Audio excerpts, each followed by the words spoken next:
คือหนูเด้พ่อสิเป็นนางเอกได้อยู่บ่จ้าเจ้ารู้จักแล้วอยู่ตู่สายันน่ะตู้สายันจ้าจักเล็กน้อยเขาออกปากหมดนั่นล่ะแม่นบ่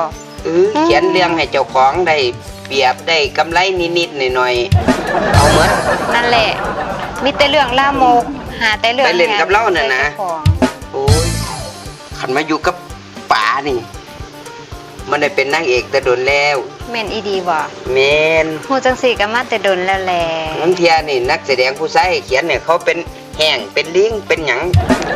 อันปากก็สิบ่เป็นคือตู่สายันหรอกตัวเนาะอ๋อก็มีจิตใจก็มีคุณธรรมอยู่เด้อเท่านั้นสร้างคอนเทนต์ขึ้นมาว่าสิบายเด็กน้อยซื้อได้มาอยู่ก็อยู่บ่ได้ถ้างั้นไปบายไปนั่นเขาแล้วคันเขามานอนอยู่บ้านก็